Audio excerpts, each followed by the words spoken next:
And it's confirmed on this side. All right, I think we're ready to start. Awesome. We are so glad that you guys chose to join us this afternoon for our session about some online learning opportunities that you can have for your kids at home with the Junior Master Gardening Program. We wanted to start by introducing ourselves. My name is Lisa Whittlesey, and I'm the program coordinator for the Junior Master Gardener Program. And with me today is my talented coworker and friend, Randy Seagraves. Randy, tell a little bit about what you do. I am Randy, and I'm the curriculum coordinator for Junior Master Gardener. We do lots of things in our job, but my primary responsibility is developing content for our kids, for different ages of learners. And so that's the fun part of the job, isn't it, Lisa? It is the fun part of the job. So we're going to jump right in. We're going to share a few things with you today that we hope may make your life a little bit easier as we are all adjusting to some of the challenges that the COVID pandemic have given to us as far as educating at home and distance learning, and we've got some tools to try to help you. So we wanted to start with just a little bit about the Junior Master Gardening Program. It's really about growing good kids and using gardening as a tool and a mechanism to be able to do that. Our mission is to ignite that passion for learning, success, and service through gardening. You may not know, but the Junior Master Gardener Program, so I can get my slide to go for us, is a really large program. We have programs in all 50 states, actually, and consistently about 10 foreign countries. So it's really an active program throughout the United States. I have on the screen some of the different curricula options that we have for children, that are some that are more broad and some that are more thematic. And we just want you to know there's a lot of options that are out there if you're educating children in gardening.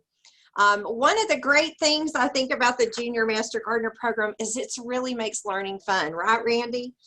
It's something that kids get out and they actually experience and they touch it and they feel it. And that's a great opportunity and way for kids to learn. Also, it's an opportunity for kids to have some success. Those of us that are gardeners know that there's success and failures in the garden, but there's nothing quite like harvesting your food that you have actually grown yourself. And so here's some pictures of some of our kiddos that have been doing that. And also kids being able to give back to their community. A lot of our children that have participated in Junior Master Gardening have the opportunity to do service learning projects and share some of the things they've learned and even produce that they've grown with others in their community. So you may be saying, okay, yeah, this is all fine and good. Okay, but what kind of benefits does the program have for kids? Well, one is a lot of leadership and personal responsibility. The plants don't just take care of themselves, right? They have to be watered, they have to be tended, they have to be weeded. And when you talk about science, there's not much more hands-on science than you can get through gardening, right, Randy? You learn best by doing, isn't it right? That's exactly right. When we have our training sessions, that one of my motivations for using this curriculum, for starting this program and do gardening with my kids, was we had a science textbook in our classroom, and really the entire experience was just reading and answering questions and doing a couple of experiences. So with all of that background to working with kids at an elementary level and knowing they learn best when they get to do it themselves and get their hands dirty, that's a big part of the culture of what Junior Master Gardener is all about. That's exactly right. And as parents, what a way for you to actually get engaged with your child's education through the gardening. And some added benefits, really, that some of the research on the program that we've seen is, you know, if kids grow it, they're going to be more likely to eat it. So that increased vegetable and fruit consumption for kids participating, kids drinking more water instead of sugar sweetened beverages, and exposing kids to career pathways and career exploration and service projects. And then you might not know, but your kids could actually become Junior Master Gardeners. And it's a certificate program and opportunity for kids to really be validated and have some recognition for the work they've done. So who could use Junior Master Gardening? We have a lot of school groups that use it, public, private, homeschool groups. We do have a lot of teacher training that we offer, both for volunteers and for teachers. And then we have a real specific curricula that focuses on different themes and different age levels. One thing that I think probably most of you would be interested in knowing is that, you know, we're a bunch of teachers. We come from an academic background, and we wanted to make sure that anything that we're doing with kids really ties with some of that academic instruction that they would be doing in a traditional classroom. So that tie to science, math, and language arts, social studies, and health. We have all of our lessons that are correlated to those standards. So that's something I think that really helps, particularly those of you that may be teaching at home, to know that it's fun, it's exciting, but it really is an academically rich curricula that, you know, exposes kids to careers and community service and the opportunity for certification. So that's kind of a little overview of some of the things that about Junior Master Gardening if you have not been involved. But Randy, we've been working like crazy this spring during COVID and this summer to provide some great online resources for parents and for teachers and volunteers. So let's take a look at a couple of those, and we're excited to share some of those things. If you have not been to our website, it's jmgkids.us is our main page. And we have a few things we want to show you. One is we have a section on our website. There's just a bunch of individual lessons that kids can do on their own. It's fun, it's simple, and if you have kids that are working independently, there's some things that they could use. We also want to share with you some things we've done with a course that we put together this summer, and Randy's going to share a little bit more about that. And then what we have for our Learn, Grow, Eat, Go curricula and some opportunities for online learning. So I want to show you first the Kids Zone. This is actually on our website, and it's a fun way for kids to do some independent learning at home. It goes along with our Junior Master Gardener Kids Handbook. So there's lessons by chapters. It's kind of a great way for kids to do some independent learning about science at home. But Randy, there's some other things, and I want you to share about our hugest, largest JMG group that we had this summer through our Facebook Live virtual class. And so Absolutely. So as you know, when COVID happened, there were a lot of people, a lot of kids that were stuck at home. And that was early on during this whole experience. And there were a lot of families looking for things for the kids to do, content to plug into, and learning experience for the kids. And so what we worked to do is try to think of what we had that would be easily adaptable and usable in this online kind of format, this virtual format. And so we went back and forth, but ultimately, Lisa, you just advance on the next little section of slides, is we created our very first virtual JMG group. And you see the information there. It was hosted on Facebook Live. As we were trying to gear up to think about how we were going to do this, we wanted it to be really a kid group experience. We were dealing with folks that were calling that were parents and school admin and teachers and some of our people within our extension family of how they could support local groups. And so part of what we were wanting to do was create a mechanism that we can kind of show them our vision of how a virtual group could be led. So here's some of our points. We wanted it to be a group that would be certification based. So as kids completed this learning experience, they would earn a certification. And for this first experience, the kids got to earn a Junior Master Gardener certification in plant growth and development if they completed this program in its entirety. So it was great fun. We decided to use, even though there were different options, a Facebook Live option because it was probably our biggest social media outreach effort. They did such a great job of providing some quality hosting, and they did a great job of helping to promote it internally with people who were a part of shared Facebook users. So it was a great success for us on that Facebook side. To get people to sign up, we wanted to see who these kids were and how old they were and where they were coming from. And so there was a simple Google form to kind of collect the information, contact info for the parents as a part of that. And then along with that, we created a Google virtual support our virtual support page that kind of just housed all the activities that were going to be a part of it and listed supplies so the kids could in advance be able to prep for supplies. So this was our impact. We had close to 900 families sign up to take part and represented just over 1,300 kids. So that's what makes it, as Lisa said, our largest JMG group ever. But it was really great to be able to interact with these kids, and it was truly an interactive experience. As Lisa mentioned, it was a national program, so even though the bulk of our kids were here in Texas, we had all 50 states represented in this national group. And Randy, you talked about the support page. I put some screenshots up here for our viewers to be able to see some of the resources that we have for this course.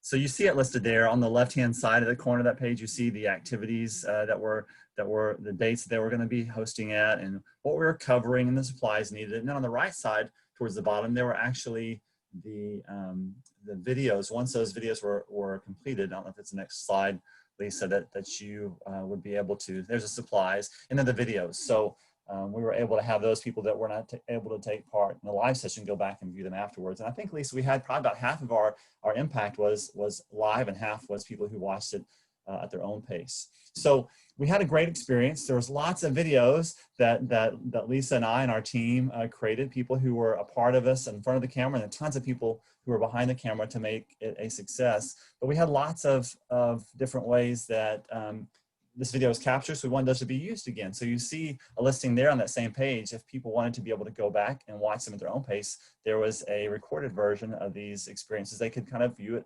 at their own pace. And the great thing is we still have that.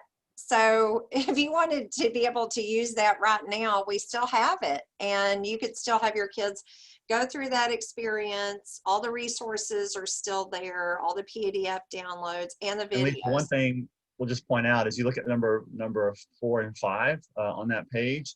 One of the interesting aspects of our JMG experience for our kids is there's always some type of a career exploration they plug into. And we had a great plant scientist, Dr. Catherine Orvis from Purdue University, and the kids got to actually interview her. So we hosted her on a call, and the kids that were part of this group sent her questions, and we had a great time. That was one of my favorite sessions.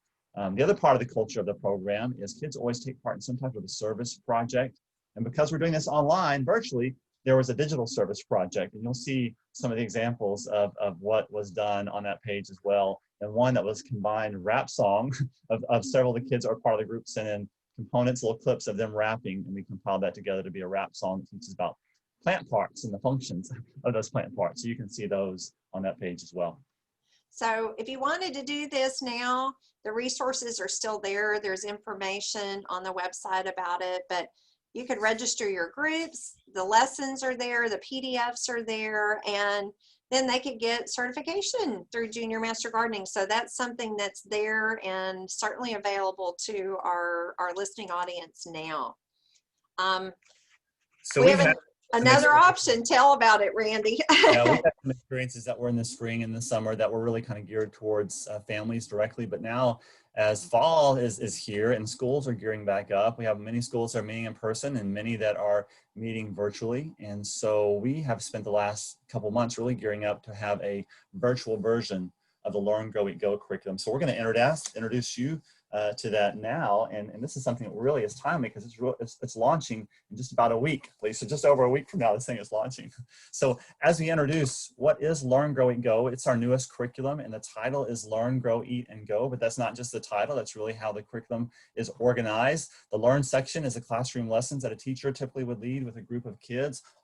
All aspects of plant and garden science and some food science as we're talking about the nutrient-dense vegetables that they're growing, how to prepare those, and really kids get great benefits from being a part of this experience. The Grow section is them learning how to actually have a successful, thriving garden. There are some simple steps we have in what's kind of our quick and easy school garden kit that we outline in the curriculum as well. So hands-on garden learning is a part of it. One facet of this curriculum is there's food exposures, and so that is something that's done on a weekly basis with this curriculum. So with this version of the curriculum, we have we have fresh food exposures, and kids don't just taste fresh foods. These samples, they get to evaluate them based on each of their 5 senses. But along with that, they also have exposures and recipe demonstrations. They get to try prepared versions of those recipes also. And the final facet is the Go part of the curriculum, and this really is increased physical activity. that we have kids. In addition to what they normally would do, there's ways for them to kind of be engaged and get out and exercise with their classmates, or in this case with their family, to really kind of keep their heart pumping and their And bodies. you guys know that those kids need to burn off some of that energy, so that's an important part. So this is a little overview of our existing curricula. Randy, kind of take us through what this is going to look like for the online. Yeah, so the existing curriculum is geared towards the structure of a 10-week program. So as you're communicating it with teachers that you may be working with, or you're a teacher yourself, this is a 10-week curriculum, and there's just 2 lessons per week. But as you talk about trying to start a garden effort and have some plantings happen, and at least get some early starts of harvesting before this finishes, 10 weeks is kind of what our little span of time is. And so as we think about the virtual version of the course, it really is going to mirror this. It's going to be a video-based course that takes place over this 2-week period of time. There's kind of 2 primary content areas of lessons on that weekly basis, the same thing that you see outlined there.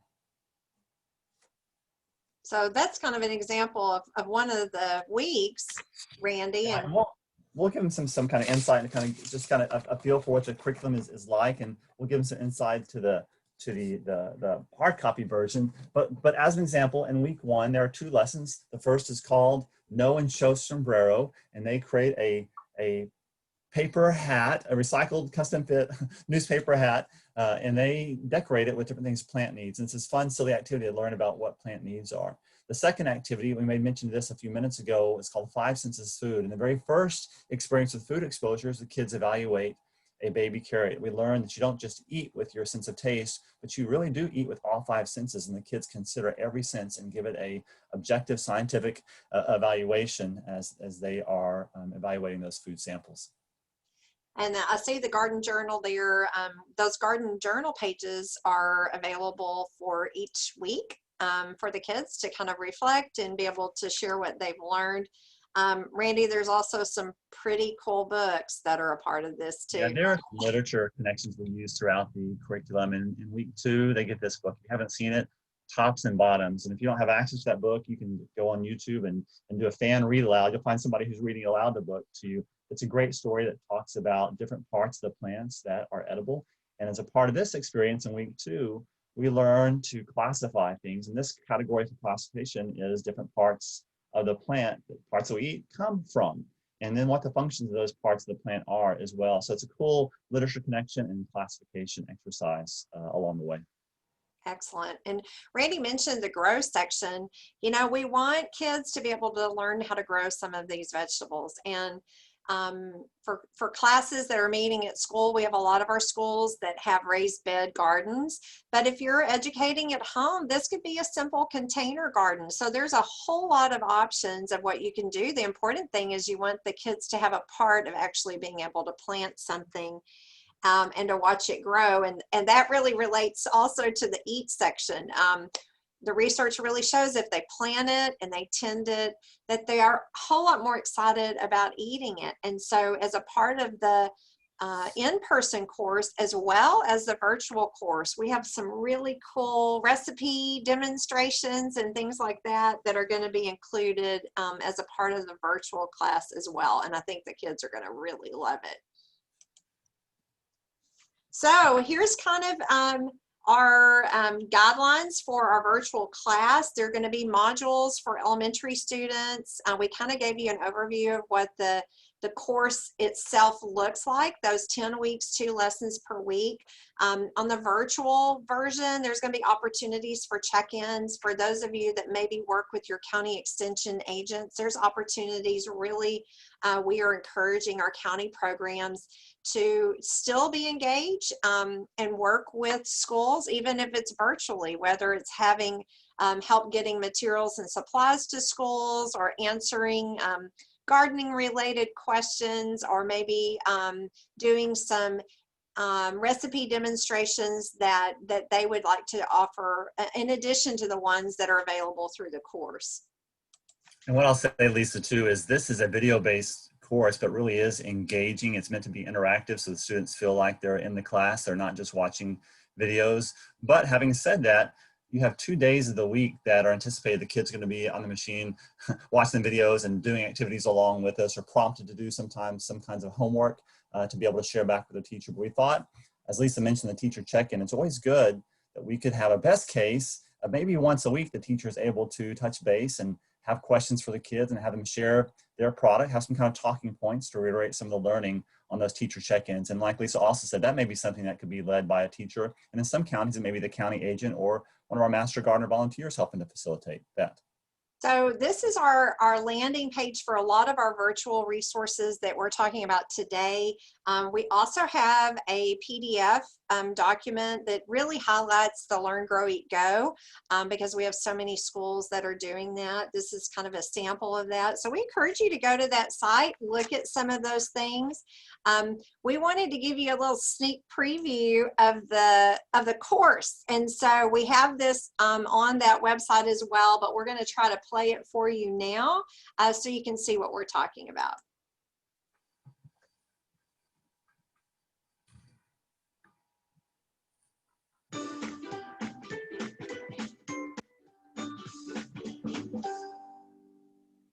Welcome everybody, we are glad you're here. Today is going to be a plant sciencey day and a crafty creative day as we learn about plant needs. So let's get started. For today's session, you'll need a couple of sheets of big paper. It could be old sections of gift wrap or newspaper, some tape, and any kind of crafty random supplies that you have. We're not only going to show you how to do it, but we're going to want you to do it with us. So this is how we get started. If you have your paper, and we're just using gift wrap here, but if you happen to have some newspaper, that works well. We're going to take a sheet of this, we're going to lay it on Ellie's head like this. So you might need a parent to help you with this. And if you have thicker tape like this, it works better. Or if you have masking tape, that works also well. And we're going to make this to be our hat band. So Ellie's going to move her hand. So you can see we've kind of pieced together some clips from the course to give a sense of kind of how we're engaging, interacting with the kids. But this is really wanting to communicate with you that we really are working to have the kids feel like they're in the room with us. That virtual background you see there, if you search virtual backgrounds for classrooms or Google Classrooms, you'll see some images like this. It's kind of inspired by that, and the kids are kind of taking part in the virtual class with us. Starts now. And in some cases, there's some time pieces where the kids are prompted to do something a certain period of time and finish it by that window of time as well. I'm going to share with you a cool way to remember all the things that plants need, and they are this. Plants need P-L-A-N-T-S. P, they need a place to grow. L, they need light. It's a food, science, and a tasty day. And we're going to prove something about. So this is a sample of lesson 2. All you're going to need is carrot. And all the lessons start off, like you say, with a welcome, and there's a listing of the supplies that are there to kind of prompt kids to help get their stuff together. I'm asking you to describe those. But to start with, I'm going to think about a food that I like. I really enjoy strawberries. So if I think about words to describe strawberries, I'm going to ask you to be a teacher now, and we're going to have you give this carrot a grade based on 5 senses. You see this almost starts off, Lisa, as like an adjective lessons and thinking of describing words of favorite foods, and we tie each of those describing words to what sense it comes from, and that's how kids are prompted to then evaluate this baby carrot as this example that you see here.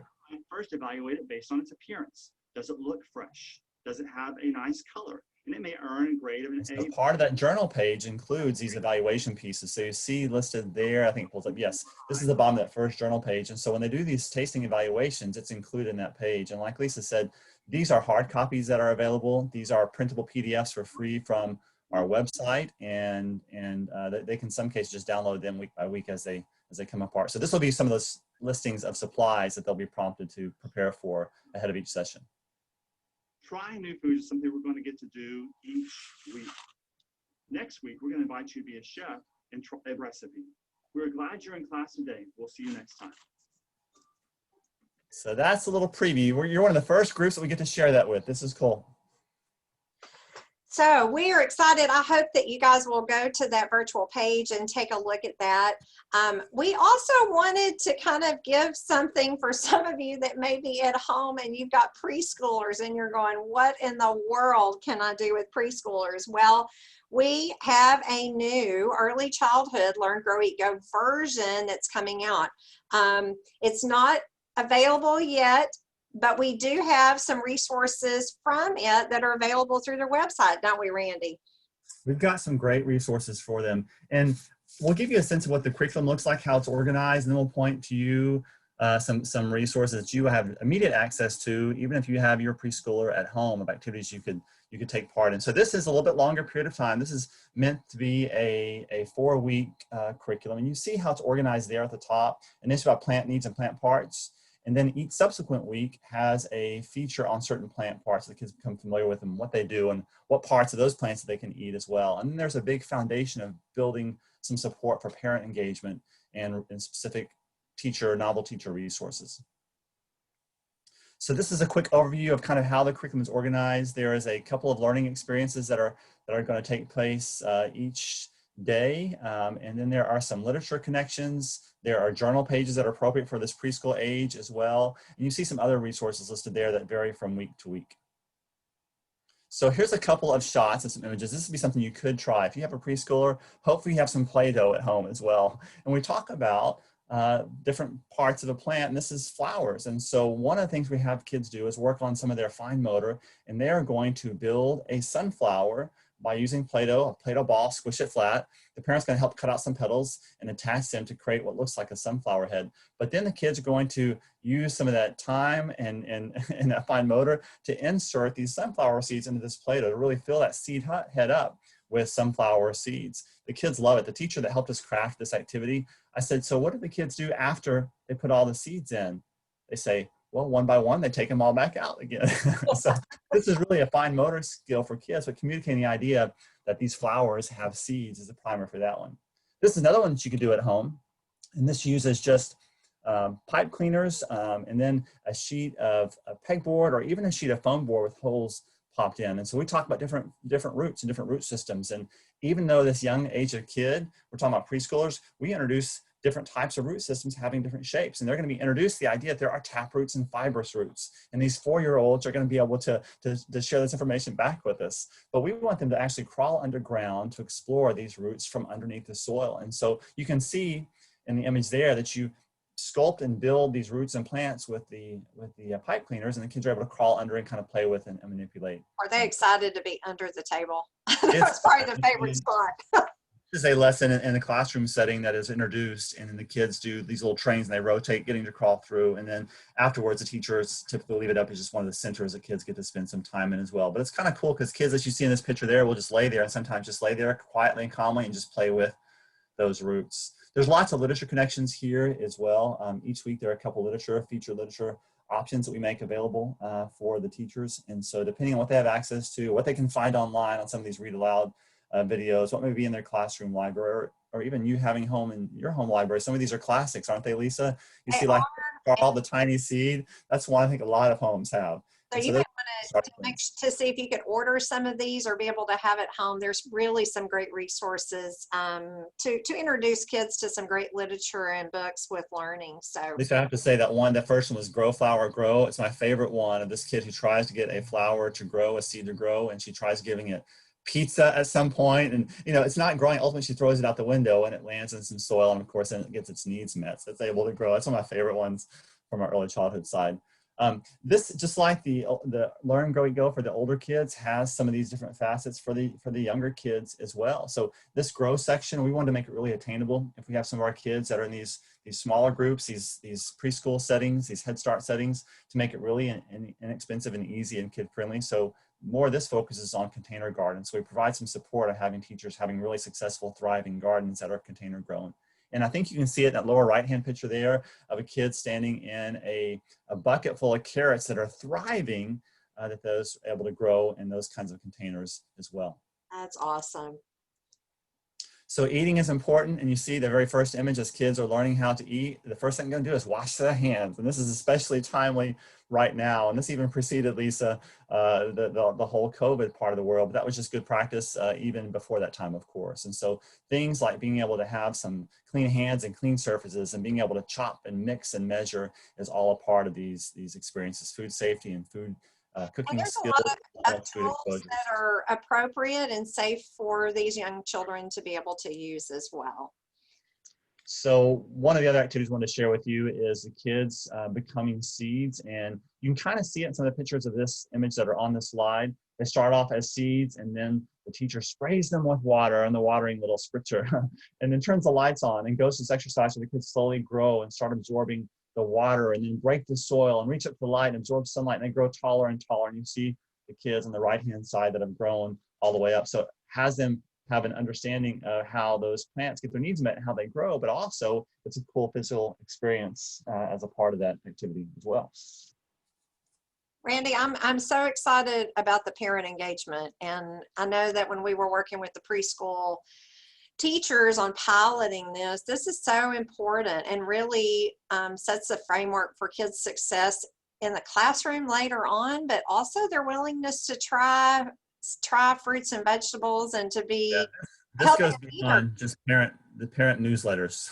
And we as teachers in our office, as Lisa said, we're all teachers. We know that sometimes things that letters go from teachers to parents don't get read. Now it's a little more streamlined because there's some communication from different school communication apps, and we're really leaning into those experiences. So we have some different resources that are truly novel ways to engage some of these parents. So one is the first section is what we call Learn With Me at Home activities. So there are some specific ways that you can have these activities at home and engage kids to be able to reinforce what's happening in the classroom. You see that one section called a table talk for parents, and above that you see a recipe. There are specific recipes that we're sending home on a weekly basis and encouraging those families to try one. One of those each week they're going to be trying in class as well. And I promise you, if your kids are using this curriculum at school, they're going to be strongly encouraging you to do them at home as well. But some of those table talking points are included too. So again, some of those things we're trying to reiterate, sometimes there's some repetition that's a part of kids learning, and just having you reiterate those same kind of points at home. Some of these things related to what they're learning about and what they're eating, and good things that are good for their bodies, and variety of things they're eating, all of that. Okay, so here's a cool experience, Lisa. One of the family engagement pieces that we say is different from the newsletter is the Garden Family News. And so for our teachers that are using this, there's actually going to be these kind of pre-created templates that kind of summarizes, some of the learning experiences happening in the classroom that are going to be consistent across all teachers using this curriculum. But we know that the kids and their experiences are going to be a little bit different, and what they say about it and the faces are different. And so the way these templates are developed is there's places for teachers to be able to just drop in photos of their kids in their class and their kids' names and their kids' quotes into these news stories. So teachers could print that out and send them home, or it could be something that's sent electronically and linked in some of these social media pieces. And there's also some cool social media that teachers can use, and you see some kind of Instagram friendly garden memes and little GIFs that are going to be built into some of these resources online for teachers too, just to, again, to reinforce learning. And we know some of these parents of some of these babies are maybe younger than you and I, Lisa. So the different ways that they use information and consume media is different. And so we really want to have all these resources available for our younger parents too. I hope that you guys can see, wow, there's a lot of resources out there, because we don't want you to feel like you're trying to educate on your own. So whether it's those virtual resources on that page, or if you're interested in early childhood, we kind of gave you a little sneak preview. And Randy, tell about the downloads that are available. So one, if you go to that URL there, jmgkids.us, as Lisa mentioned, is our JMG webpage. But if you type in /early childhood after that, it will take you to some of this preview information that you've seen here. There'll be a place that you can actually sign up. So as we have dates that the print copy of this curriculum is going to be made available first, you'll be one of the first people to know that. But there's also a few downloads. So if you want copies, PDF copies of those activities that we just shared with you and featured, you can actually download copies of those at home and be able to try those out with your kiddos. Awesome. So that was kind of a fast and furious look at all the different resources that we have. Our goal is to help you be successful during this time, whether you are in school, whether you are doing a hybrid model, or whether you've chosen to educate your children at home. We have resources available to be able to help you. We've got folks that are on during this call too, this presentation, to be able to answer questions you have, and be looking for more information on our website on resources and dates of availability and how people can sign up. Any other closing comments, Randy? No, we just appreciate your time and helping us get the word out. We rely on word of mouth and teachers who are using our program, and they have some great success with it and share it. And now we're really kind of pushing more towards supporting families who are doing things at home too. So just share about it with us. This is a Facebook Live session, Lisa. So they can share it on their Facebook Live to help get the word out as well. And we're just about trying to impact kids, and our shared mission of just growing good kids is what we're all about. Awesome. So we hope that you have absolutely a wonderful school year and fall. Stay safe, stay healthy, and reach out to us if there's any way that we can help you. Bye. Bye, guys.